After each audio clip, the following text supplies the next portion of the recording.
Peter B. Collins, news and comment. It's Monday, August 29th, 2016. I have a question for you. When you hear the ritual begin of the Pledge of Allegiance or the playing of the national anthem, what do you do? Most people are trained to place hand over heart, to face the nearest flag, and to join the recitation of the pledge, or to, if you can, sing along with the nearly impossible tune of the Star-Spangled Banner.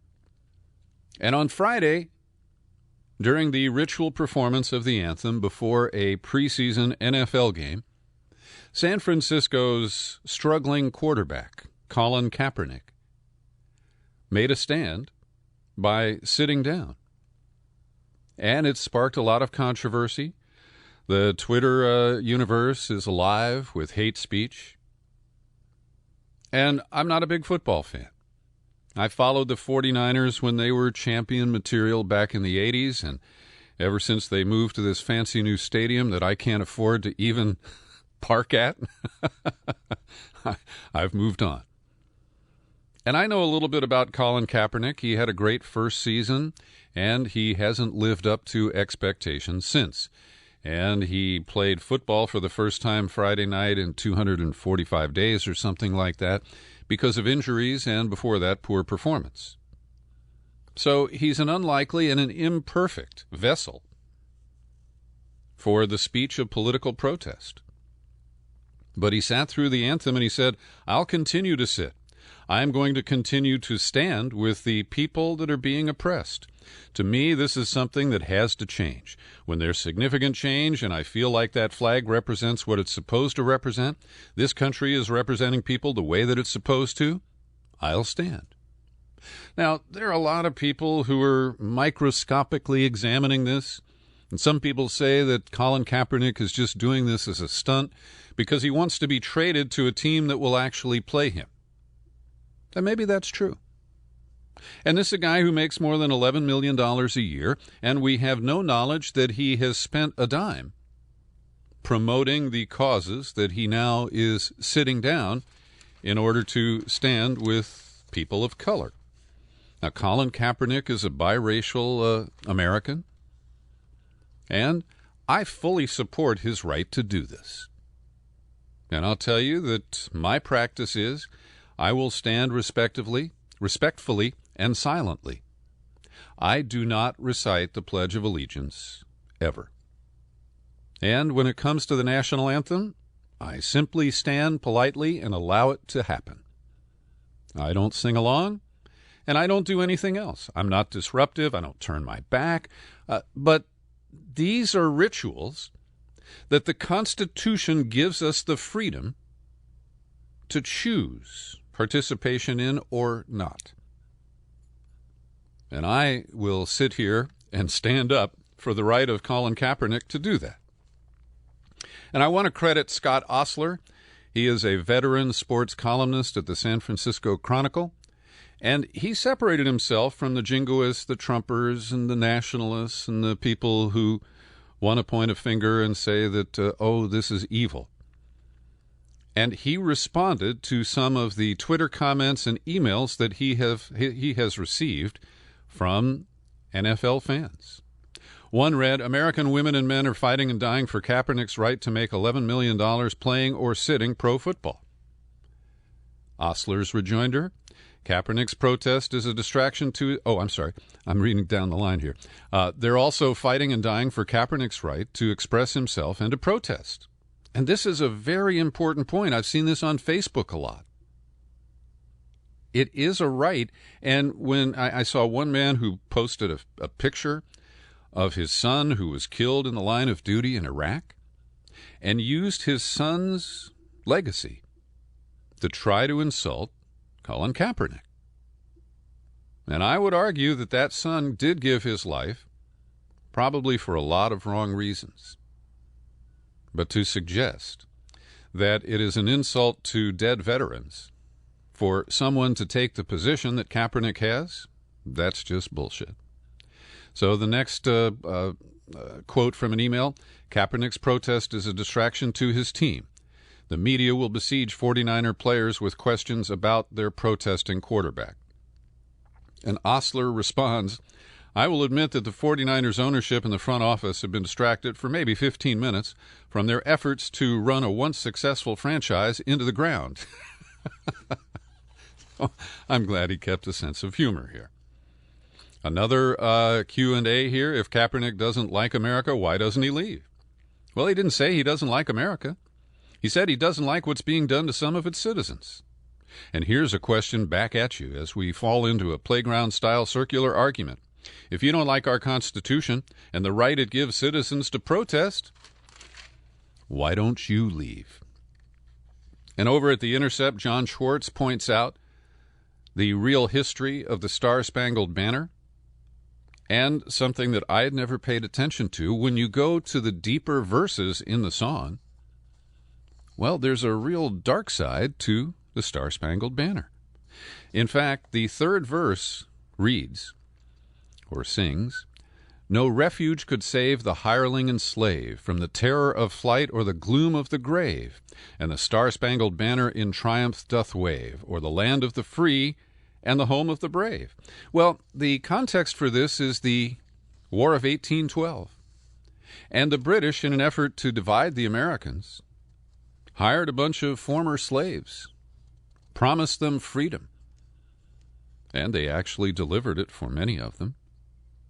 And this is at a time when slavery would remain a part of the American landscape for another 40 or 50 years. And so I'm linking to this piece by Schwartz, and I hope you'll take a look at it, because it is interesting history. And the Star-Spangled Banner has a very mixed history and delivers a very mixed message. Today I'm releasing to subscribers a great new interview with Pulitzer Prize-winning reporter and author David K. Johnston. His new book is called The Making of Donald Trump. I learned a lot of interesting tidbits about the Donald, about just how cheap and cheesy he is, how touchy he is, insecure. And early in my conversation with David K. Johnston,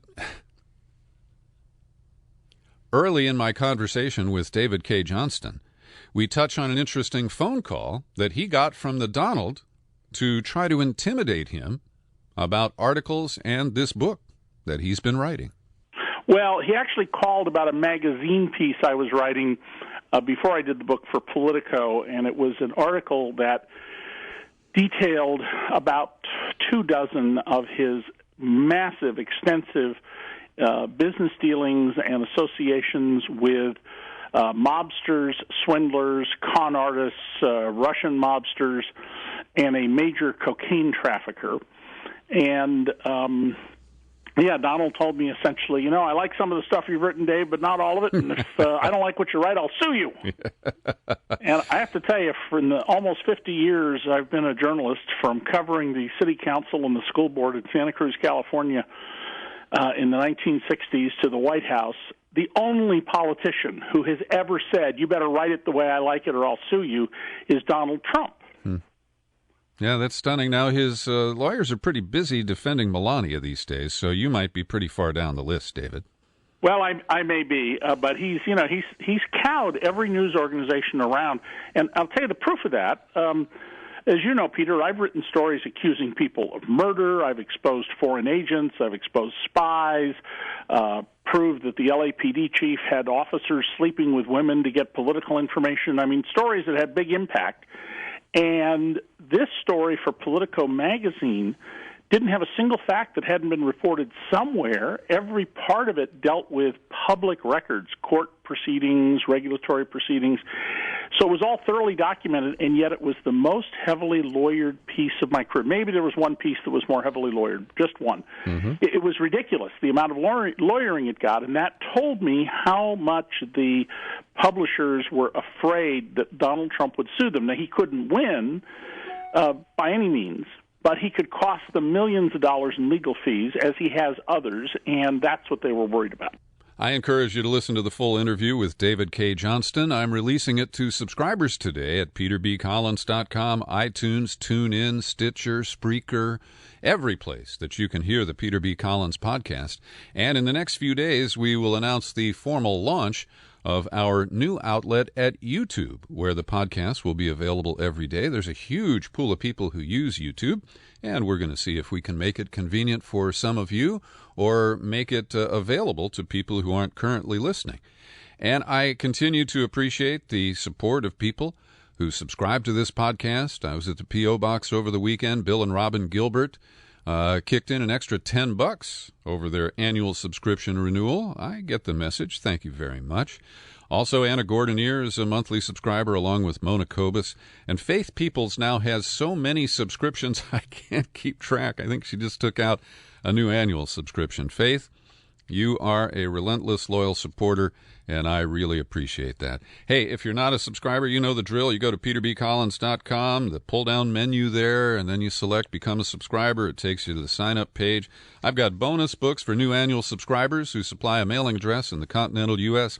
And hey, our offer for free tickets to next week's screening of the Greg Palast feature film about billionaires and elections. What is it? The Best Elections Money Can Buy. It is going to have its Northern California debut at the Grand Lake Theater in Oakland, and I have a stack of tickets. You have to email peter@peterbcollins.com and ask. That's all it takes, and I'd be happy to set you up. Well, at dinner table last night, I was over at a friend's house. There were 8 people around the table, and I was the lone voice holding out, saying, I really don't think I'm going to vote for Hillary Clinton for president. And the reaction was interesting. My friends are all dyed-in-the-wool progressives. They're all in my, age sector. And I have to say that the depths of their fear is something that I find truly remarkable. And one man who is a university professor, quite a distinguished man, he was truly outraged. He said, it's okay if you vote for somebody else here in California, but I worry about your influence on people in battleground states.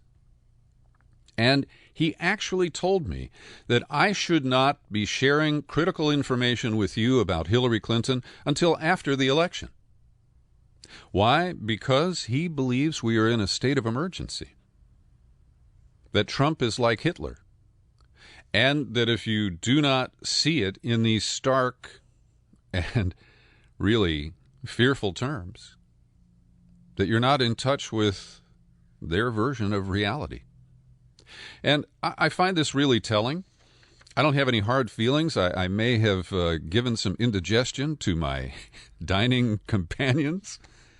But to me, it is just stunning that so many people embrace the politics of fear, the lesser of two weevils, and they want to try to force their friends and loved ones to follow that path. And I don't criticize people who have said they've made their decision and they're going to vote for Hillary Clinton for president. I disagree with it, but I do not judge it or criticize it. And I ask for the same in exchange. When I read this news article about the latest situation in northern Syria, it reminded me of Rodney King. Can't we all just get along? Because the U.S. military, in the alliance that it made with Turkey, they actually renewed that last week or so when Joe Biden went to Istanbul. And Biden didn't criticize Erdogan for his huge purge since the attempted coup July 15th. He didn't criticize Erdogan for his behavior in the past year, where Erdogan promised that Turkey was going to fight alongside the United States in its hopeless quest in Syria. And, as I mentioned, Joe Biden sent a very clear message to the Kurds that the United States is abandoning them and really throwing them to the mercy of the Turks, who want the Kurds to be either dead or just incapacitated. And so now the Pentagon said it is not supporting the Turks or the Syrian rebels who are fighting against the Kurds in northern Syria, and that the struggles are unacceptable. They are a source of deep concern. Now, this hand-wringing from the Pentagon, on one level, is just silly, because the Turks don't care about American public opinion. And Erdogan is determined to neutralize the Kurds and prevent the rise of a Kurdish state in the region. And as Vice News points out, the problem is that the Kurdish fighters are also U.S. allies and lead the U.S.-backed Syrian Democratic Forces, a key ally and the really only reliable fighters in the war zones in Iraq and Syria. The Pentagon was quick to distance itself from the fighting, and Turkish airstrikes, which one independent monitor says on Sunday killed 40 civilians, according to the Kurds. And so, pardon my French here, but this is a clusterfuck in Syria that is spinning further and further out of control. There is a dizzying array of these militia groups. They're proxy fighters for various outside interests. And with this incredible play by Turkey, the United States is really left with very little leverage. And here's a tweet that is attributed to Charles Lister, and it reads in that kind of Twitter shorthand, now in northern Aleppo, it's these two factions, the CIA, DOD, Turkey-backed FSA opposition factions, that's the Free Syrian Army, versus the DOD-backed, Pentagon-backed, Syrian Democratic Forces, anti-ISIS factions. And the end of this calculation, it says equals disgraceful mess. And that's what it is. At The Intercept a couple of days ago, Joshua Eaton posted an article confirming that the leader of the Islamic State, whose full name is Ibrahim Awad Ibrahim al-Badri, he goes by the nom de guerre al-Baghdadi, well, he was held as a prisoner for at least 10 months at the infamous Abu Ghraib facility, where the U.S. was busy torturing people and doing wacky things with nude bodies and dogs and, what was her name, Lindy England.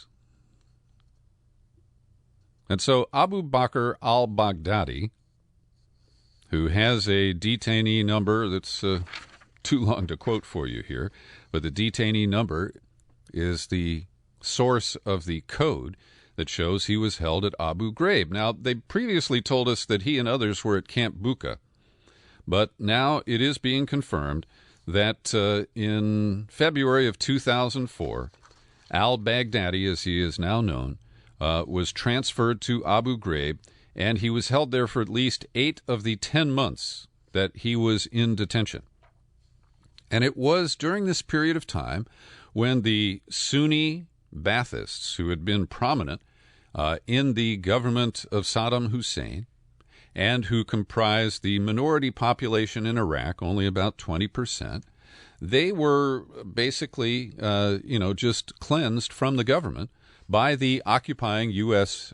force and the direction of L. Paul Bremer, who George W. Bush put in charge of the Iraq occupation. And this is one of the huge blunders, misjudgments that led to the rise of the Islamic State. And so far, despite the claims of Donald Trump, I haven't found evidence that Barack Obama was there at the founding. He certainly has screwed up quite a bit. I don't make any excuses for him. But the claim from Trump was just so bizarre and misleading that it undermined honest criticism of Obama on his really failed conduct of the conflict there in the Middle East. Now to Brazil, where the Olympics have receded and impeachment is now front and center. And Dilma Rousseff took the stand today in Brasilia at her impeachment trial. "Don't expect from me the obliging silence of cowards," she said. Now, she is a very strong woman, and she endured torture and incarceration under the military government that seized power in a coup back in the 1960s. And so she knows the sordid history of Brazil in this respect. And as you know, I agree with many commentators that this amounts to a bloodless coup, where the people who control the money and who have bought politicians in Brazil are able to use this phony impeachment process to get rid of a president who was in their way. And she said the impeachment proceedings amounted to a new type of coup, evoking the rupturing of Brazilian democracy in the 1960s. If the political contract with the people is broken, says Rousseff, then any contract can be broken. And it's expected that a vote will occur on Tuesday or Wednesday, and it appears that the impeachment supporters have enough votes to remove her from office. She also said, during the struggle against the military dictatorship, I was tortured. I suffered for years in prison, and I saw my comrades abused and even killed. I cannot avoid feeling again the sour and bitter taste of arbitrary injustice. And the United States remains silent. There are very few external supporters for Dilma Rousseff. And I think this is going to go down as a very ugly chapter in South American relations. And, of course, the U.S. does have some part to play. That is my that's my deep suspicion. Well, the veteran abuser of Twitter, Anthony Weiner, has done it again, and this time Huma Abedin says she's had enough, and she's leaving. And this is one of those personal tragedies for both of these people that no one, at least me, wants to exploit. But Anthony Weiner keeps thrusting himself and his package, his junk package, into the Twitter sphere. And what came out recently is a photo that he posted in 2015. He sexted it to a woman while he was lying in bed with the young son that he shares with Huma Abedin. And I go back with Anthony Weiner. I interviewed him many times. I met him in Washington, D.C. back around 2006. And while he was an obvious opportunist, when he supported issues that I agreed on, he was a terrific ally.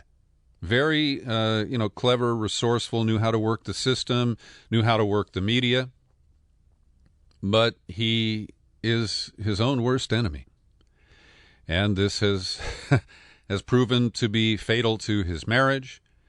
And, of course, I haven't seen the film that's out there that's just called Weiner, that was this kind of surveillance video of him and Huma as he was running in a failed campaign for mayor of New York. And, of course, this allows the right wing to raise questions about Huma and Hillary and how their horn-dog men can't be relied upon. And, there'll be contrast because Huma is leaving Anthony, but Hillary didn't leave Bill. And, frankly, I don't care. And here's another one that I'm hoping to dispatch here once and only once. And it has to do with the government of France and its effort to ban the burkini on beaches in the south of France. And I've enjoyed visiting beaches in France where, up until now, there were no behavioral issues, but many women would roll down the tops of their swimsuits or take off the bra portion of their bikini. And so France has always had very liberated public nudity conventions. And so it's kind of strange that there is a picture that you may have seen of police officers on a beach near Nice ordering a woman to disrobe, at least enough to remove the burkini. And this just is so counterproductive. And I believe that the best thing the French can do is ignore this. And I understand they started this struggle a while back by trying to ban the public wearing of headscarves by Muslim women in secular France. And I don't think that has worked out so well either. And just for devil's advocate, Here's a contrary view from a woman named Hala Arafa, who works for the Voice of America and published an op-ed at The Hill. I'm linking it to it for you. And I find this very extreme, what she describes. The fundamentalists are the ones who reject participation in the 21st century. They prefer to isolate themselves in 7th century ideas and dress, despite that no one is denying them the right to practice their religion in private. They don't have the right, however, to invade the public space and impose their ideology and belief system represented by their dress. Now, I guess I just have this strong sense that I get to wear whatever I want to wear and you get to wear whatever you want to wear, and it's not my right to criticize or judge that. And if you do it for cultural or religious reasons, like Catholic nuns, well, I respect your decision, even on a hot day, to wear that getup that has to be one of the most uncomfortable outfits that a human being could put on. But nobody says that Catholic nuns in France have to follow convention and, wear a bathing suit or a bikini if they go to the beach. And so I do think this is selective. And while I'm not a French person, a French citizen, don't know all the details of the French laws and legal system, from here, I object to the burkini ban. As I've mentioned recently, the corporate media is starting to figure out that Obamacare is deeply flawed. And fundamentally, they don't get the point that the for-profit delivery of health care and health insurance is doomed to failure. And so in the New York Times today, they go through a bunch of the issues and note that there have been high-profile defections by insurance companies, Aetna pulling out of 11 states, and double-digit increases expected for 2017. And they go through a bunch of the issues here, and this one really gets me. Everyone is anticipating a much bigger price increase for Obamacare plans next year than in the past. And as a possible solution, they say the narrow network strategy may be a smart way to start getting different groups to negotiate down on their prices. Well, this narrowed network thing is my biggest beef with Obamacare. Because when I test drove it in the first year with a platinum plan paying top dollar, I found I couldn't even get a dermatologist within 35 miles of where I live. And almost everything I did was played as out of network. Now, fortunately, I didn't have any serious or expensive health issues while I was on that substandard 2-tier coverage. But all of this is just so annoying because Robert Reich and others are very clear that single payer is the solution. And in his latest nationally syndicated column, which I'm linking to in the show file for this podcast, Robert Reich says that a single payer system is inevitable. And I fully agree. We're getting toward the end of the legislative session here in California, and I want to run down a few bad bills and a couple of decent ones that are coming through the bill mill in Sacramento. The stinkiest is one that we've been following for months. It's AB 2844, and while it has been significantly changed, it is still a major rollback of the constitutional First Amendment rights of Californians to participate in boycotts, divestment, or sanction movements targeting the State of Israel. And this bill, as I say, it has been changed a lot. It used to have a very low threshold at anyone contracting with a public entity in California for $10,000 or more had to submit, and if you told the state that you supported sanctions or boycotts or divestment, they would put you on a blacklist. Well, now there's no blacklist, and the threshold has been raised to $100,000 a year. But it says that the contractor has to certify, under the penalty of perjury, that any policy that they've adopted against any sovereign nation or peoples recognized by the government of the U.S., including but not limited to the people of Israel, is not used to discriminate in violation of California's Civil Rights Act or another piece of legislation. By requiring a person to certify under penalty of perjury, this bill would expand the definition of a crime, thereby imposing a state-mandated local program. That's some bureaucratic mumbo-jumbo there. But here's what's really offensive. The exercise of one's First Amendment rights is not a justification for engaging in acts of unlawful discrimination. That's the language of this bill. So how will you know that if I support BDS aimed at Israel, that I am using my First Amendment as a pretext to practice discrimination? This is so ridiculous. And what is really offensive is that in the state Senate, which has 40 members, only one member went on record voting against it. That's Senator Bill Monning of the Monterey area. Good for you, Bill. 34 voted for it, and that means that 4 of them didn't vote at all. In the Assembly, a larger body with 80 members, the vote was 64-0. Now, that means there are 16 legislators who took a walk. That's Sacramento talk for saying that they decided not to vote against it, but not to vote for it, and not to issue a formal abstention. But this shows that Sacramento, California, the legislature of my state, is in the pocket of AIPAC and the extreme interests of the government of the State of Israel. And I'm deeply embarrassed by it. I'm also embarrassed over wrangling because agribusiness interests have gotten to a number of people who claim to be progressive legislators here in California, trying to kill a bill that it would extend the same overtime regulations that every other worker gets to farm workers here in California. Currently, you don't get overtime until after 10 hours a day. There is not an overtime component when you exceed 40 hours a week. And if you work more than 12 hours a day, this bill would call for double time. And the agribusiness interests are saying this would kill everything. Life as we know will end. And it's really tragic because it shows the power of money over the interests of human beings.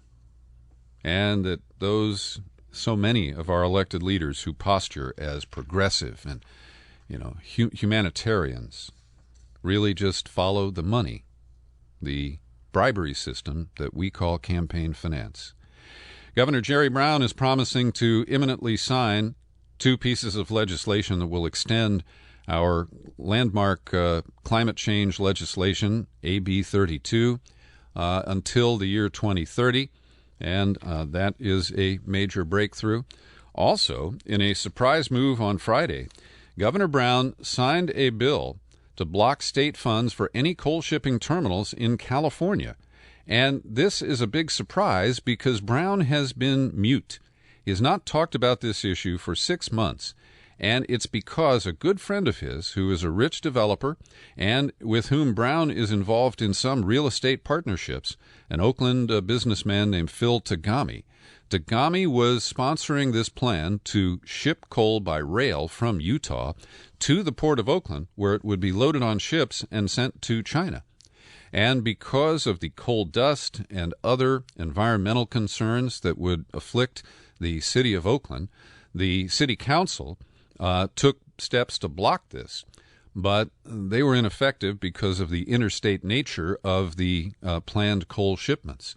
And so Governor Brown has slammed the door on that and is saying that I believe action on multiple fronts will be necessary to transition away from coal.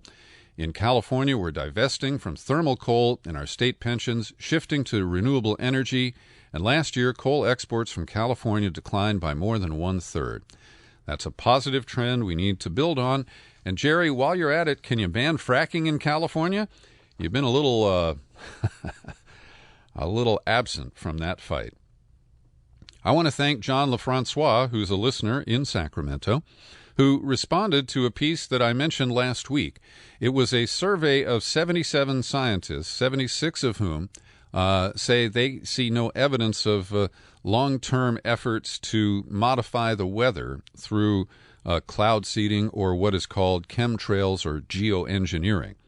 And John had a strong response to this and noted that the survey that I cited appears to have been organized by a guy named Mick West of metabunk.org. And apparently John knows more about Mick West than I do, but he says he's kind of a serial guy who tries to debunk things that many people believe to be true. And he says, John does, the summaries and conclusions were biased and intentionally misrepresented the data. One example, in 2 of the water sampling questions, about half of the respondents said they weren't sure, and yet the authors described the number of unsure experts as only a few. So, John, I take your point that this is not a survey that perhaps withstands close scientific analysis. My point in mentioning it remains that I'm looking for any solid evidence and reliable, credible sources who can establish that geoengineering is actually occurring. And, John, I got your more recent emails, and I'm studying that, but my initial reaction was they make assertions about geoengineering, but they don't offer proof. And so if you can provide that, I am interested in pursuing the story, and I am happy to receive your correspondence via email. Address it to Peter at peterbcollins.com. Thanks for joining me today for my News and Comment podcast. We give this podcast away free, and you are free to share it with absolutely everyone. I remain your humble host, Peter B. Collins. Happy trails to you until we meet again. Happy trails to you. Keep smiling